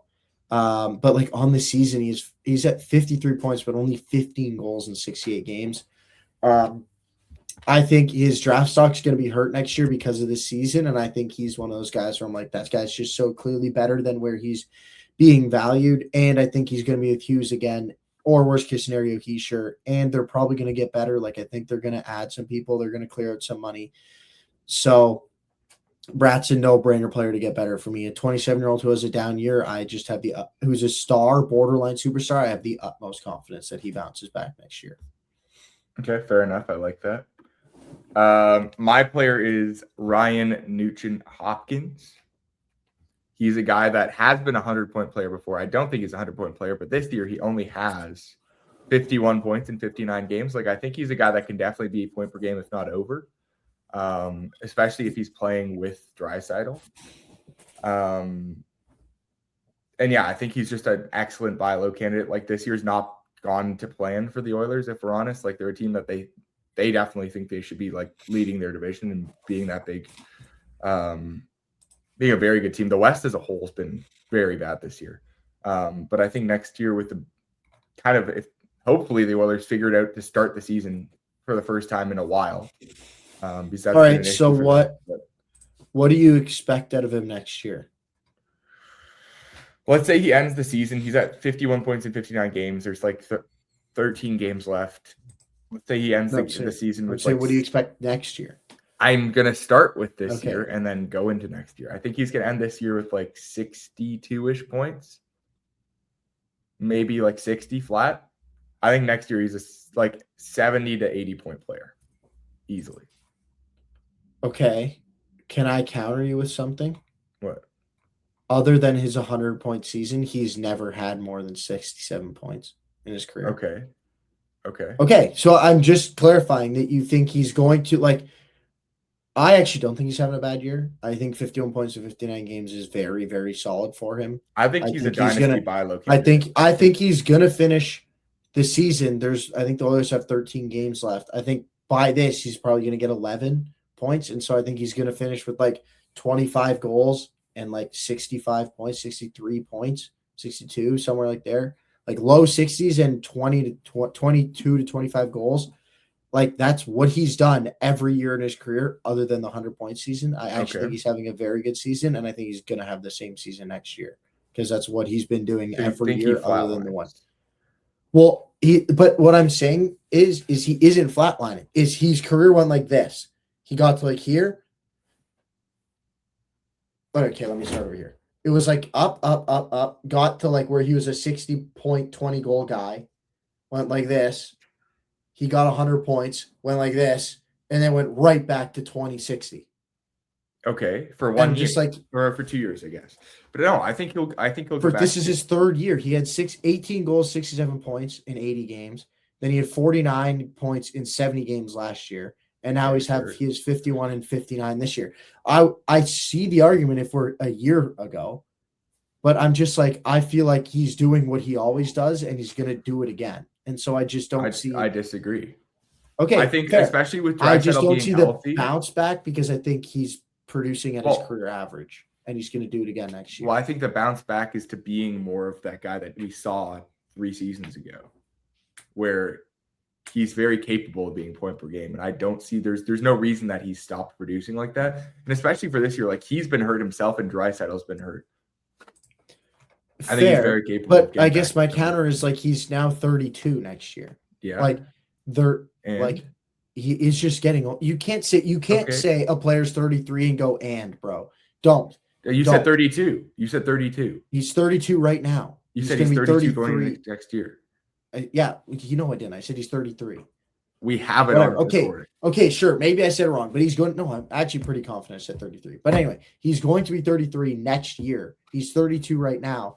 Like, there's a ton of proof to just say he's regressing. But I just find it hard to believe that a 33-year-old whose role is not going to dramatically change is going to suddenly bounce back to a form he had 3 years ago. And when you're like, he's going to bounce back when he's having the third best, like, he's having the, like, points per game wise, the 4th best season of his career. Like, he's having one of the best seasons he's had. You're like, he's going to be better, and he's getting older. I don't know. I just think that this is a wild take, in my opinion. I don't think it's wild whatsoever. I think he's going to be close to point per game next year, and I'm going to die on that hill. Okay, go trade for him, bro, because I can guarantee you nobody thinks he's going to be that good. I was very close to getting him in my trade, and I had to get fucking Nazem Kadri instead. I don't know, dude. I just think you're like, oh, yeah, this guy at his oldest age is going to return to form that he's basically never had. He did that at 29. There's so many more arguments to be like he's actually one of the worst 100-point players in NHL history than there is to say he's going to get back to that form. I didn't say he's going to be 100 points. No, I get that, but like I get 80, that, but he has to have the same form to get to 80. Like he doesn't need to be a 100-point player to get to 80 points. But I'm saying, okay, obviously, but like he has to play that well. and he's not played that well other than that one season. Literally that 1 year. He's never been above point per game ever other than that one season. Okay. I just think it's crazy to predict that at 33 he's going to do that. Like, I guess it could happen, but to like advise that this is the best bounce back. You think he's the best buy low heading into the fantasy offseason? I didn't say it's the best. But like, why wouldn't you want to give the best candidates out to people who are the best? Sure. I'd say he's probably top 10.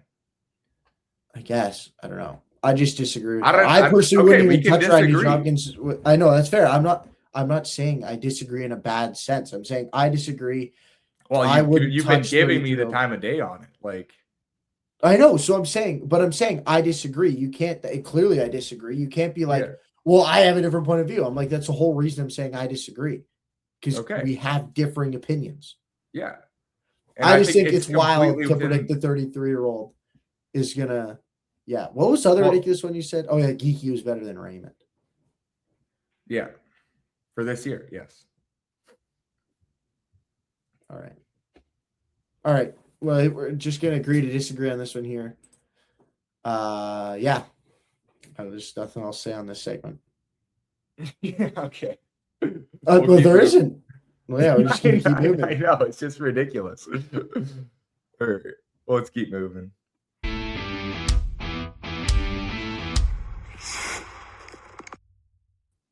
All right, we're in the last segment of the episode. We've made it.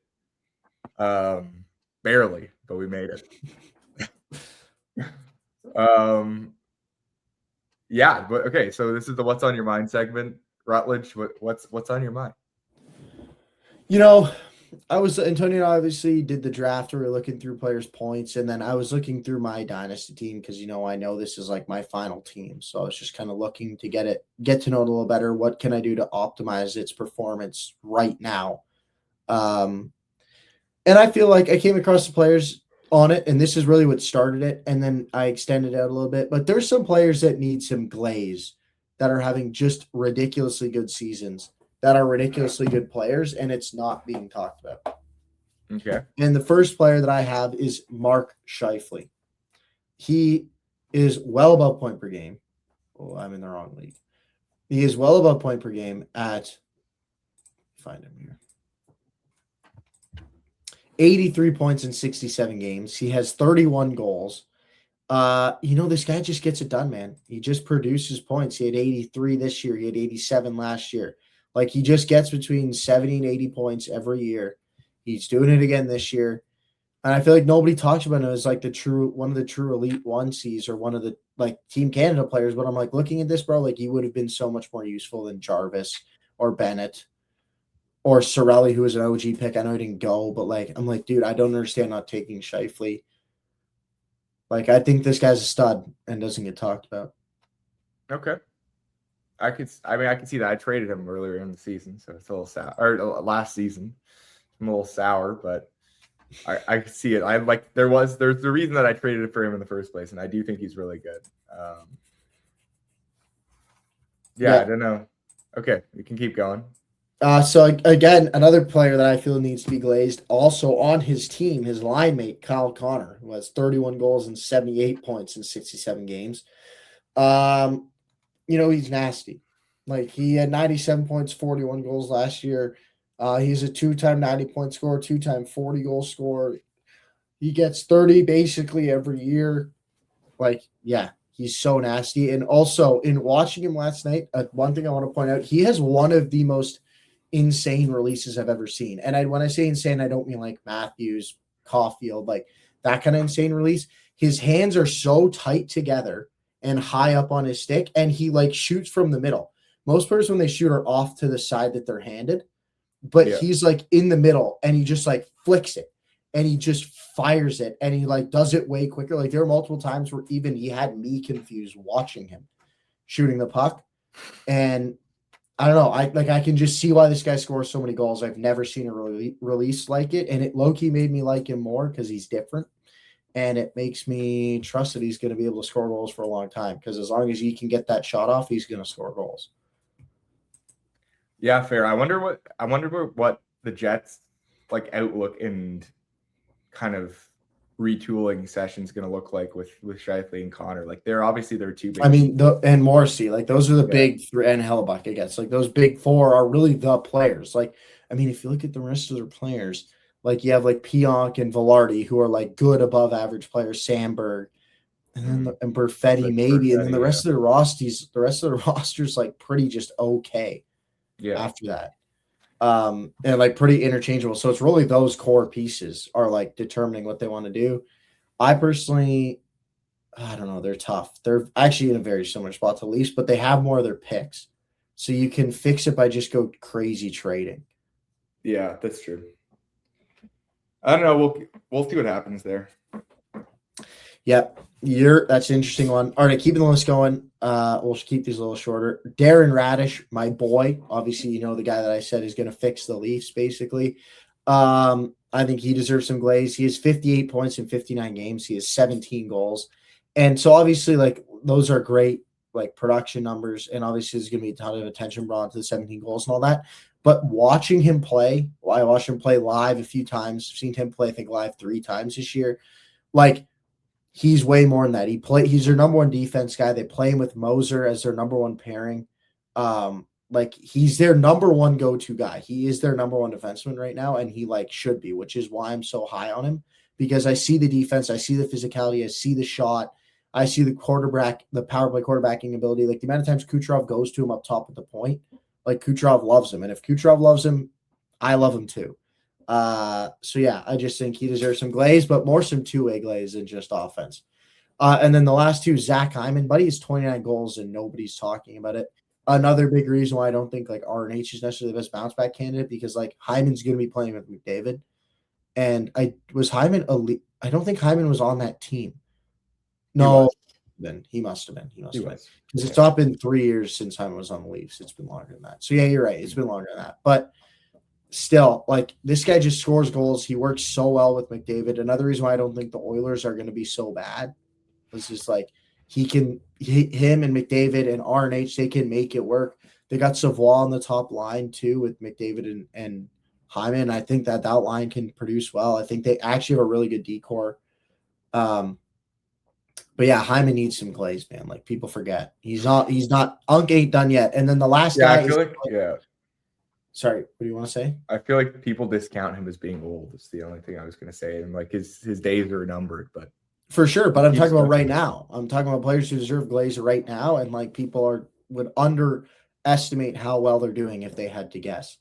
The next guy and final guy is Alex DeBrincat, has 33 goals and 31 assists, I believe, on the season. He's nasty for Detroit. Like this guy just gets it done, man.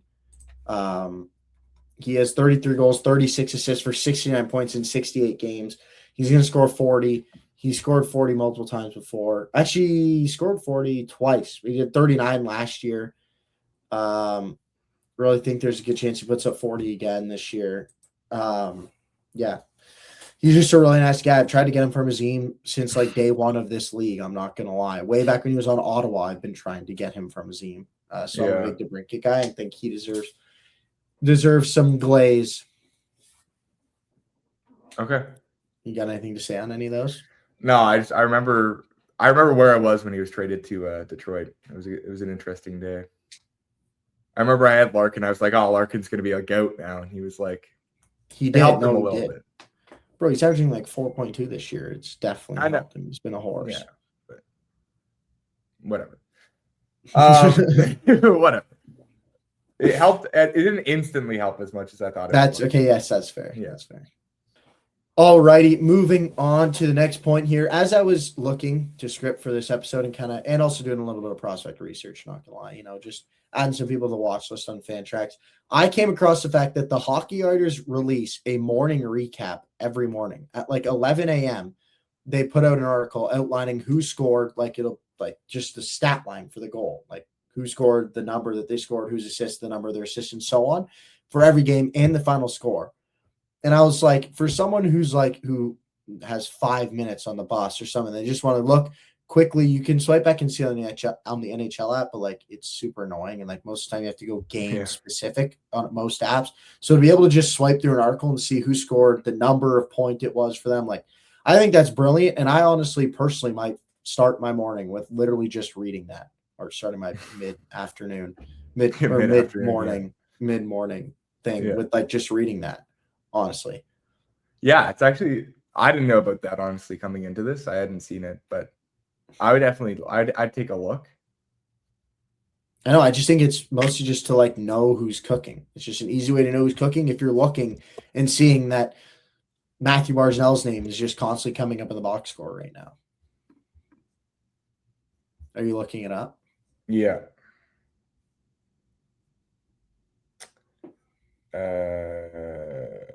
Where the heck is the daily?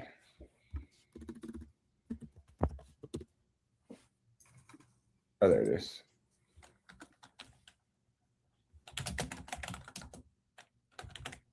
Oh, yeah, I see it.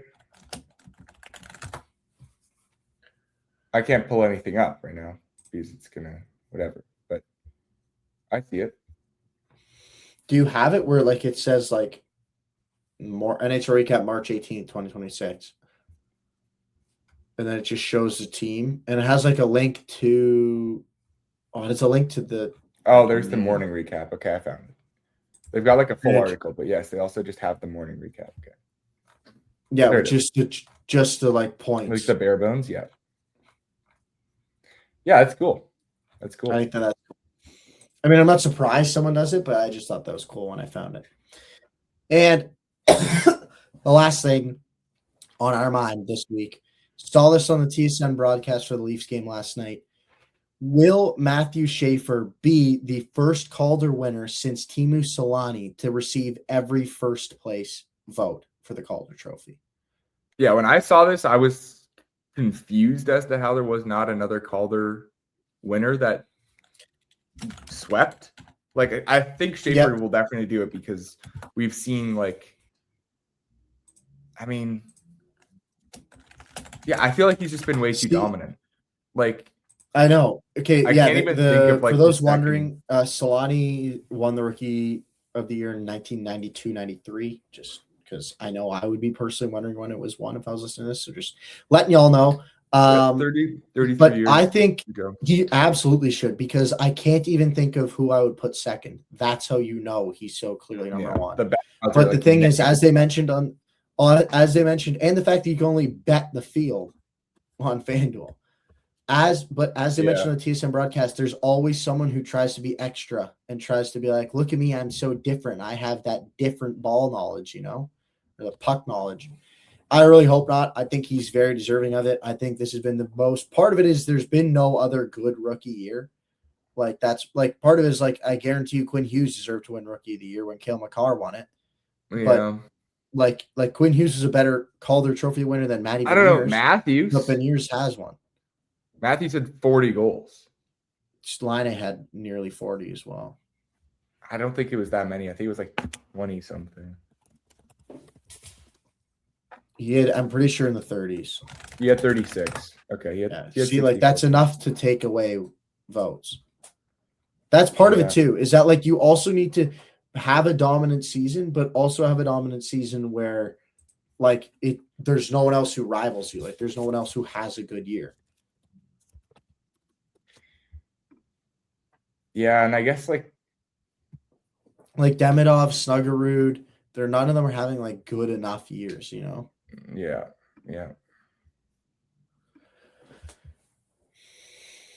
All right, I got nothing else to add. I think he's been dominant. I think he's going to be one of those guys that we look back and we're like, wow, like this is a really special player that's joined the league. He's going to be in this conversation with the Makar Hughes type players. Because he basically already is, and he's 18 years old. Yeah, like he's a top 10 defender in the league right now. Yeah, he's definitely top 15 if he's not top 10. So like he's only getting better. So he's just unreal, man. I think he's unreal, and I think we're just going to keep talking about him over the years of the podcast, and it'll be exciting to kind of follow him in his career as we keep going forward. Yes, it will. But that's all from us today. I'll say, if you have a last word, or I was just gonna say he's generational. yeah, That's yeah, it. he's a generational player. You know, also generational. All our listeners, all those out there that are Yeah, you still guys listening are. at this part And of you the want to know part what of the makes you an especially generational listener? If you follow us on Instagram at Fantasy Hockey Bucks to see daily content and more of our thoughts for fantasy. And if you want to see shortened versions of this, you're like, I don't have the time to tune in for this specific episode, check out TikTok or said same Instagram, TikTok at FHP_pod. We post clips of pod. We post the highlights. We get you guys can't listen to every episode we think you should, but we get you can't. So feel free to check out the clips. We post about between 6 to 10 for each episode. So it gives you a good feel for each episode, what kind of we talked about. But as I said, I recommend you guys watch the full ones, and feel free to leave a comment and a review wherever you get your podcast or on YouTube. Just getting the housekeeping done. Thank you guys. We appreciate it. We appreciate you guys. Thank you all for joining us, and we'll catch you the next time we drop the puck. Have a good one, everybody.